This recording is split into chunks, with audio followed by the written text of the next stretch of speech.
Welcome to episode 48 of Communicast, a communication skills podcast. I'm Scott D'Amico, president of Communispond, a global communication skills training organization. Brand is built from the inside out.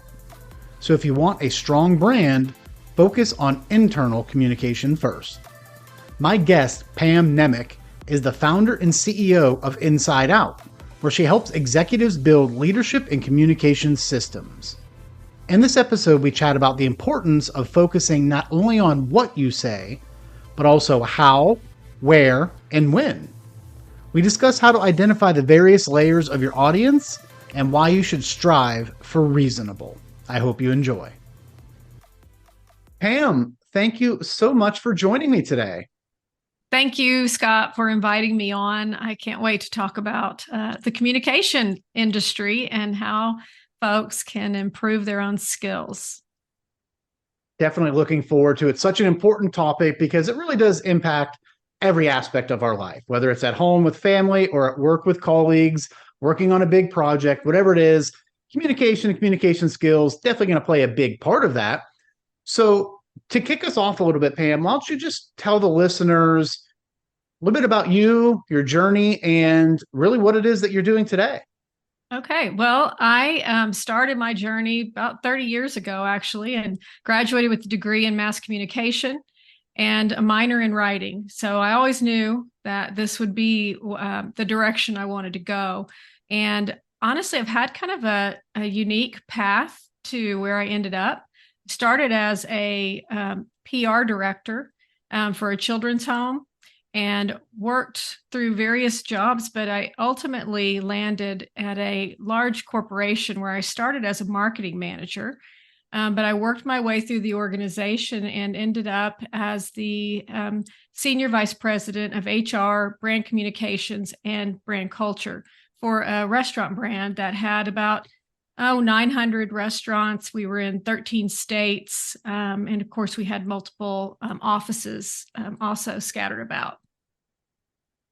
Excellent. So coming out of a communications and writing background, going into PR, then marketing, and then ultimately into HR and culture.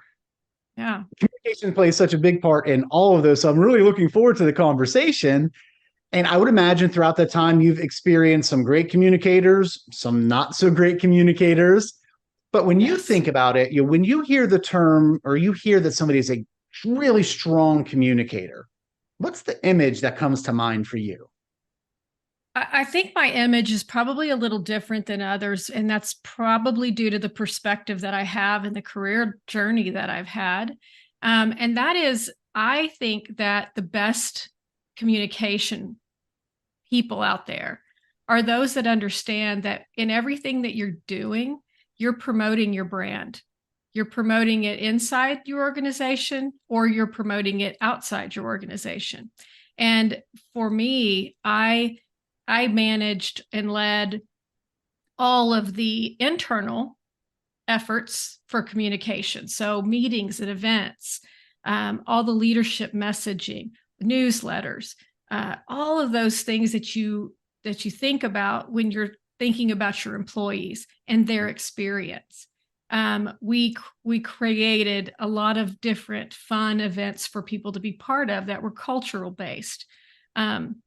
So that aspect, I was always thinking about the employees and what do the employees need from leadership? What do they need to better do their jobs? What do they need to better understand the vision for the company? What do they need to understand their role in that pursuit? And how do we inspire them to want to do it? And I think that's the most important aspect of communication. You're not just translating information, you are inspiring people with it. And then I also had the opportunity to lead social media, public relations, community relations.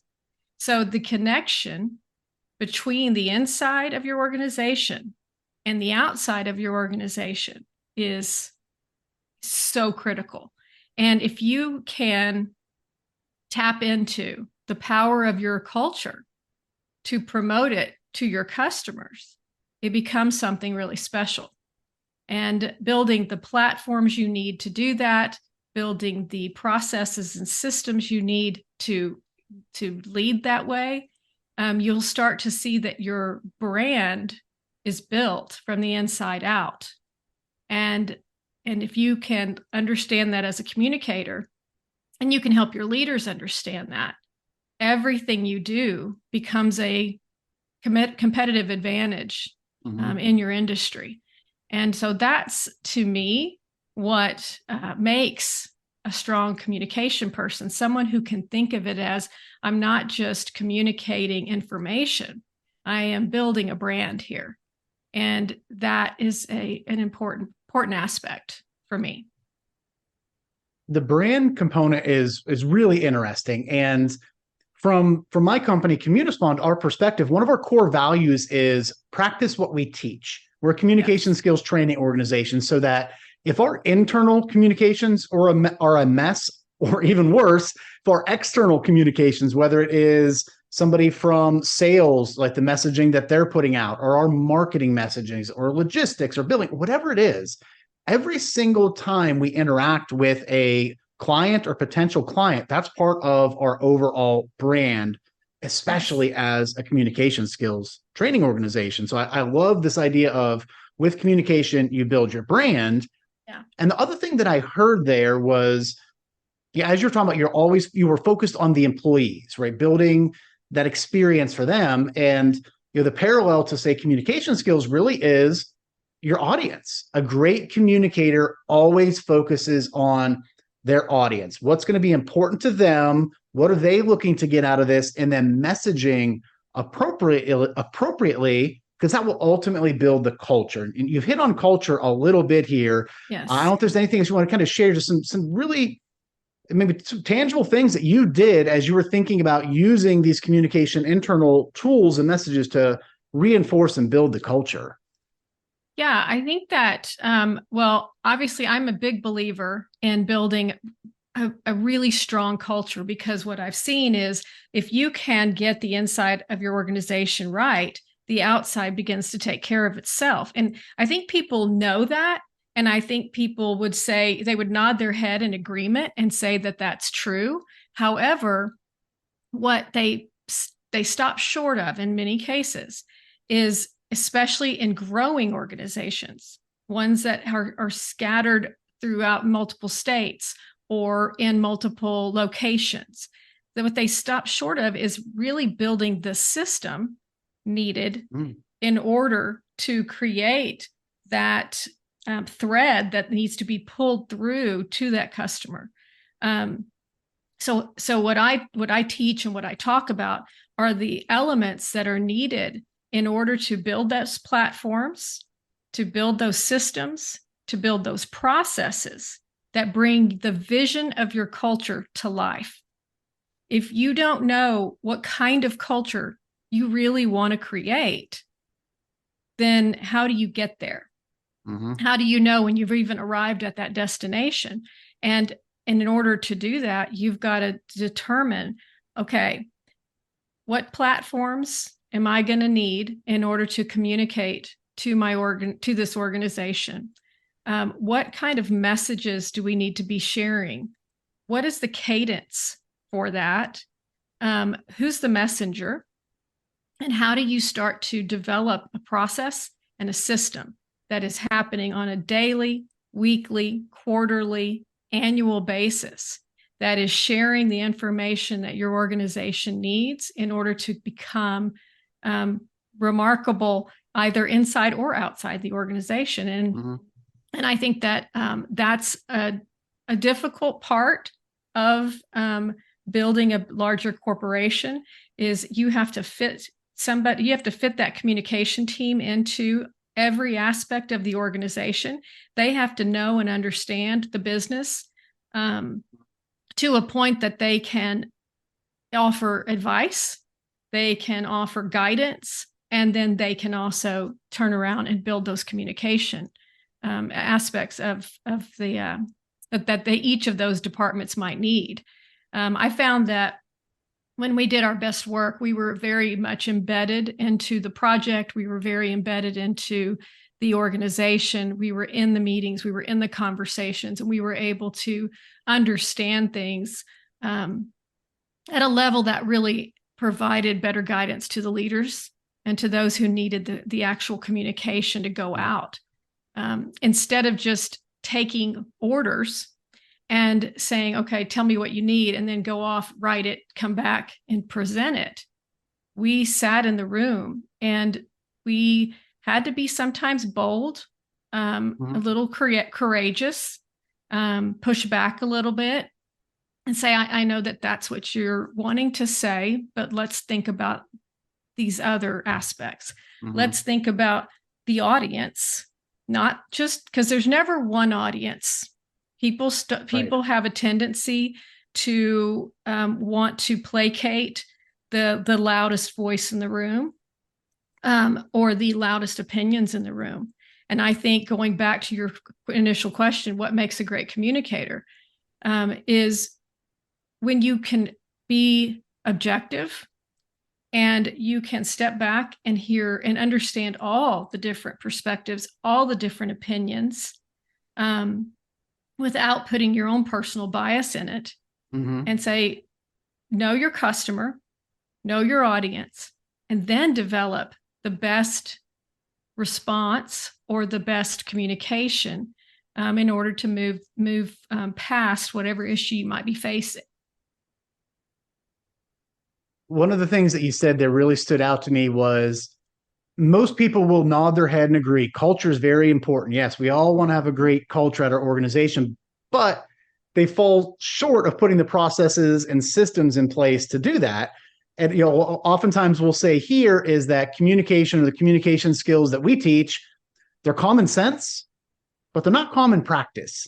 Everyone, oh yes, sure, to be a great communicator, you want to write effectively, do this, do whatever it might be, but they don't do it. So really making sure that you put the systems in place to accomplish that is important. And that really segues nicely into what I wanted to talk about next are, some of the skills that go along with that. You talked a lot about building the systems, the processes, the cadence of getting the message out, but there's really some skill that goes around to getting effective messaging. Obviously you need to make sure you're doing it frequently and on the right cadence and getting it to the right audience and focusing there. But when you think about the skills that go along with developing a compelling narrative or using stories to really help drive those points home, what have you seen throughout your career that's really been successful from kind of the skill perspective of messaging? I think as far as developing those messages and in my experience, I go back to your ability to build relationships, to build trust among the people that are going to have insight into the topic that you're being asked to communicate. And I know that's, probably a unique way to explain it, but I just feel like those relationships matter more than even your hard skills as a communicator. If you can't walk into a room of multiple leaders or others that are there as part of the project or the communication that needs to go out, and you don't immediately have trust with that team, that they can be very honest with you about whatever might be an issue that might be going on, whether that's PR or whether that is, something that is maybe going to hit wrong in the organization, something that might feel a little controversial, might feel a little, it's a difficult message to share, and I think we've probably all been in that situation where we're having to share something that isn't necessarily going to feel good to the organization. When those situations occur, you need to be able to have very open and candid and honest conversations with the people that are giving you these messages, that are telling you to just go communicate that. I think it's important that you have a relationship with that person. It's someone who trusts you, who trusts your instincts, who trust your insight into the organization because you have built that within the company, so that when you speak and when you give that advice, they listen. Mm-hmm. And I think that is built over time. And I think it's built by being reasonable in your conversations. I used to joke all the time. I was like, look, we're never going to be able to please everyone with a message. Okay. Right. Somebody is always going to feel like we should have done it differently. So let's appeal to reasonable. Let's appeal to what is reasonable in this under these circumstances or in this situation. What is a reasonable message? What is a reasonable way to deal with this? And I think that has definitely helped me develop messages that I felt were appropriate for the company, appropriate for that situation. And everybody felt respected in that because we were able to talk through it. We were able to understand all sides of that situation. And we were able to build a message that felt respectful to all. Having that relationship is really important. I think it helps move you from a very transactional, check the box type of conversation. Okay, here's the message. Here's what you want. Here's who. Okay, good. Got it. I'll go off to my office and write it up, to a much more consultative approach to where you're a partner with them in this. You want to make sure we're getting the absolute best outcome for it. And to build that trust in the relationship, as you mentioned, it happens over time. A lot of that's going to come through the types of questions that you're asking. And I think the context that you provide along with that question. So yeah, I want to ask you X, Y, and Z. You know, the reason I'm asking is this. And that's where a lot of people falter there. They'll just kind of rattle through almost like a quick interview of the questions, but they won't take the time to provide the context as to why they're asking the question and how it's ultimately going to impact that communication. Right. And remember, I mean, Scott, I bet you in your career at way back, think back to when, but I'm thinking back when I was 25 years old, starting out, I was transactional in the way I approached things. Because I didn't fully understand what kind of power you have with communication. And over time, though, I began to realize that, you know, in everything I do, remember, I'm building a brand. I'm building a brand. I'm establishing its reputation either inside or outside this organization. And you have to protect that and you have to promote that. And I think that it's okay that you start as a transactional communicator. That's a normal part of the process of growth. But over time, you do need to become more of a consultant. You do need to become a trusted partner in the room, someone that they go, I'm not moving, I'm not doing anything until I get Scott in here. I need Scott's opinion. I need Scott's insight. He understands this organization. He understands what people are going to think and how they're going to feel about this message. He understands the customer. How's the customer going to take that? Because anything you communicate inside your organization is very easily going to get outside your organization. So always make sure those two things match. And I just think that's what makes the difference in your trajectory as a person in communications. You have to be that person they want in the room, not the person that everybody's rolling their eyes like, oh my gosh, I got to invite Pam again. You know, you need somebody, you need to be that person people trust, that's reasonable, that can offer perspective, that can have the courage to speak up if they're going the wrong direction and in a respectful way. And also have the patience to allow people to work through all the scenarios. The first answer is usually not the best answer, is what I've learned, sometimes the hard way. I tend to be somebody that wants to get to the answer quickly, and I've had to learn to hold on, listen to what others have to say, and really peel back that onion, because that first message, that first inclination is usually not thorough enough, and you need to dig a little deeper and really start to understand the whole situation before you start communicating. And I think that would serve people well to do that. And I think their messages would be much stronger and much better received. When it comes to communication, patience truly is a virtue. There Yes. are countless businesses and careers and deals that could have likely been saved or salvaged if people would have taken a pause, taken a breather, slowed down a little bit, perhaps gotten or received an outside opinion, and had that culture where when they asked for the outside opinion, the person giving it felt comfortable disagreeing. And I read something a while ago, years ago, that has really resonated with me when it came to communication, especially emails, whether it's a broad one going out to all staff, it's maybe something going out for press release, or just one-to-one emails inside a business. It was, imagine this message being read aloud in court. How would you feel about that? And so it's always one of those things where people need to just give pause, review, take a breather, and get those outside perspectives, and ideally have people that they have a trusted relationship with where they can get their perspectives. Yeah, and something you just said is so true, because it's like we realized very quickly that, especially in a world of social media, TikTok videos, all the things that can go out quickly, you have to realize that when you are writing something, you have to say, okay, I'm going to read this with the perspective of I'm in court, or I'm going to read this with the perspective. I didn't go that far, but to read it with the perspective of, okay, I'm the customer.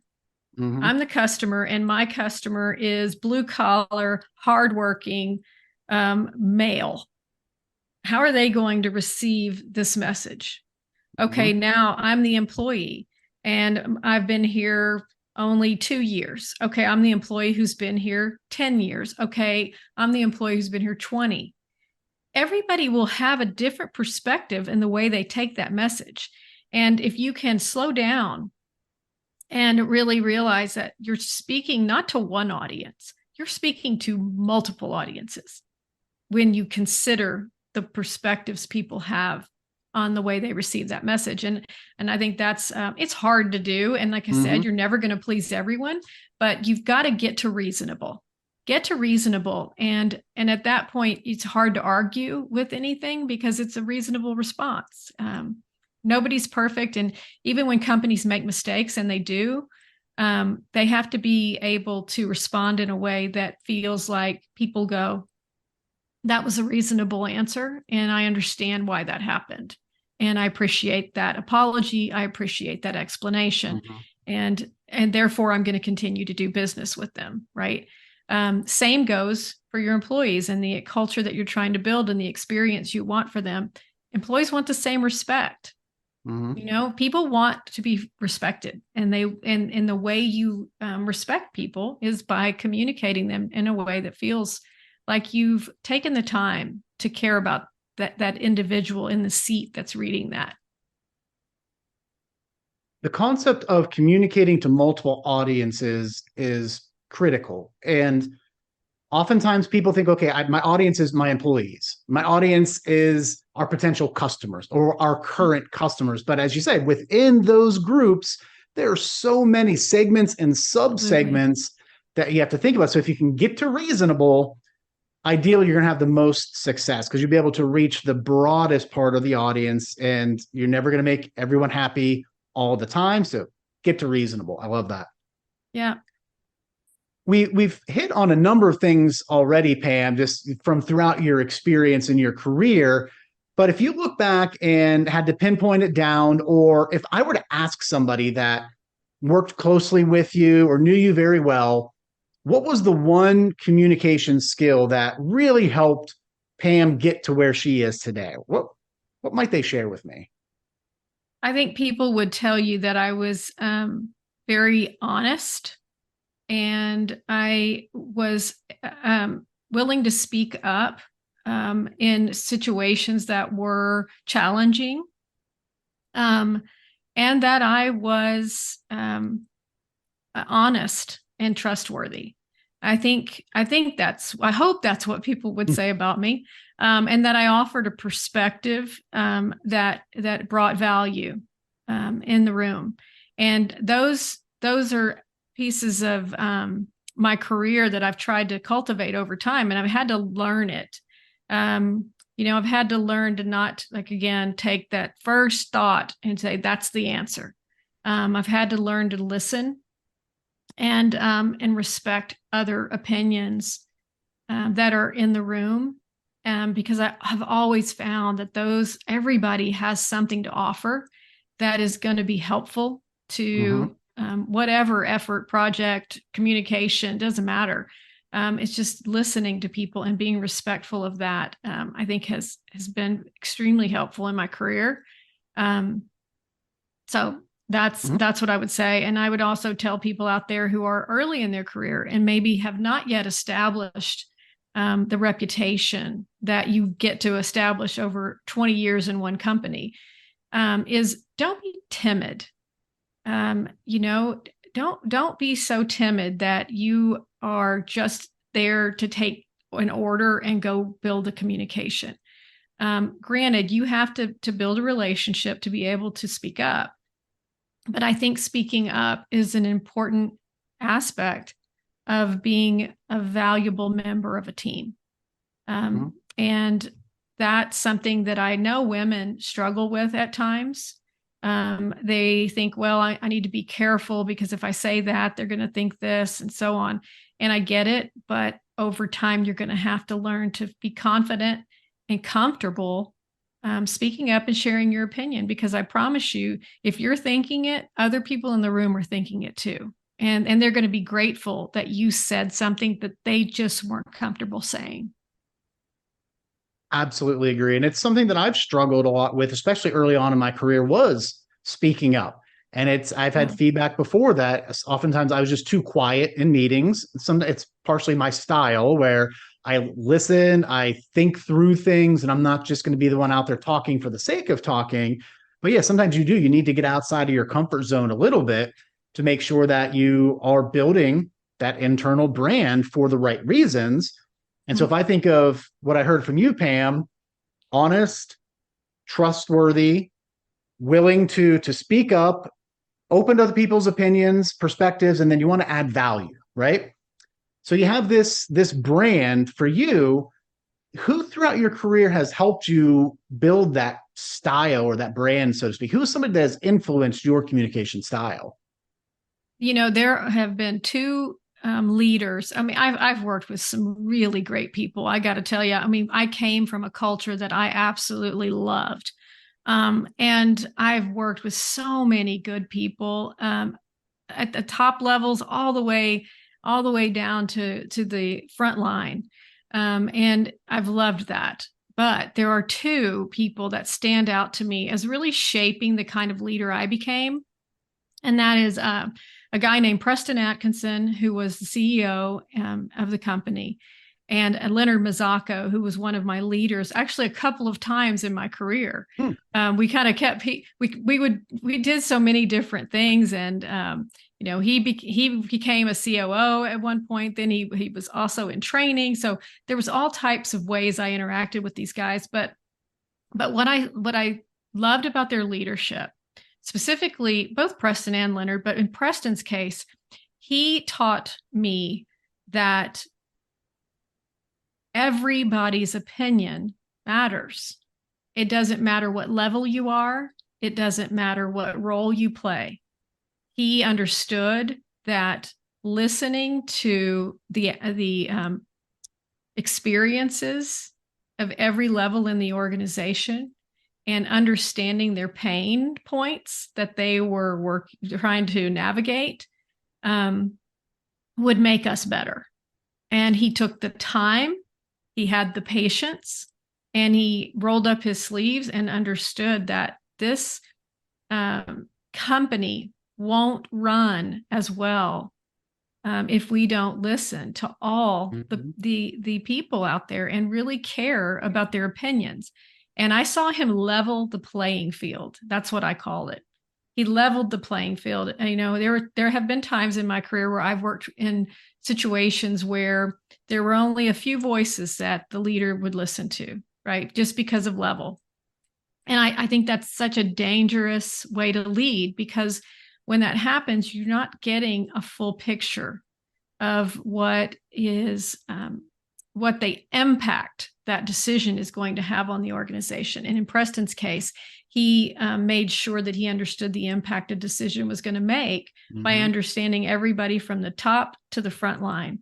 And I think that's what made him such a good leader. And it also, because I worked directly with him on all the communication aspects, both inside and outside the organization, we were able to have great conversations around that. And he taught me to value and respect all the different opinions that were out there. And it was super helpful. And then my friend Leonard Mazzocco, just a great guy, great leader. He was one of those folks that you got to work for, and he really allowed you to serve in your role, to do your job, and to encourage you. He also was one of those people that took the time to build the relationships with people and sit down and ask them about their families and ask them about how things were going, and truly being curious and truly caring about these folks. And I learned a lot from him and the way he led. And I think that those two guys really influenced the way I led, and I respected the way they led the company. That's so cool to hear. And as you were talking through that, it really reminded me of some relationships that I've had with leaders and mentors from throughout my career. And especially I spent over a decade at a large organization where I moved around a lot. And there would be times like, oh, we're working together again. And then a couple of years, oh, look at that, we're back together again. Yeah. So it always is fun to have those types of long lasting relationships. But the thing that really jumped out to me when you're talking about the CEO of the organization was really being inclusive when it came to who he was listening to, and not just from a sense of maybe he had a diverse leadership team, but kind of that diversity of the levels of the organization where you are asking questions, how you're listening, how you're implementing feedback. It's just so important. And it's something that, as you mentioned, a lot of leaders fall into that trap of they just have their trusted team of 2 or 3 people that they go to that are typically senior leaders within the organization, but really not valuing the opinions that are coming out from everyone in the organization because of all of their shared experiences that they bring to the table from life and prior jobs. There's a gold mine there that really needs to be tapped into that a lot of people are missing out on. And that's something else I think could be valuable to your leaders, is that going back to processes and systems.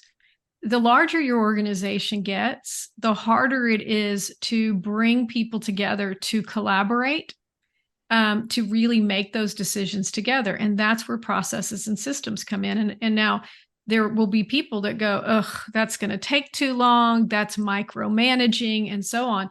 I would disagree with that. I think there is a way to collaborate on a project. There's a way to collaborate on a message. There's a way to do it that you are representing those levels. You are getting those voices in the room, and those processes hold people accountable to ensuring the collaboration occurs.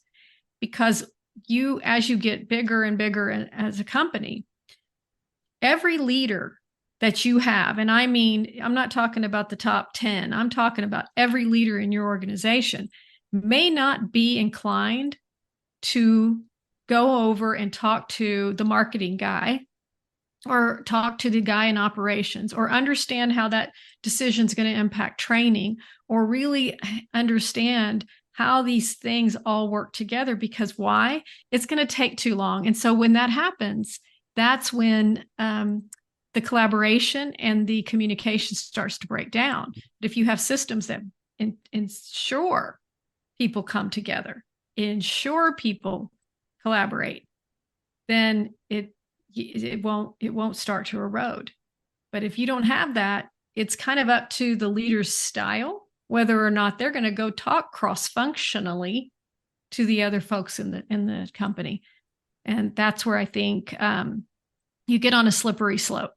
You'll get a decision, but it may not be the best decision for the company.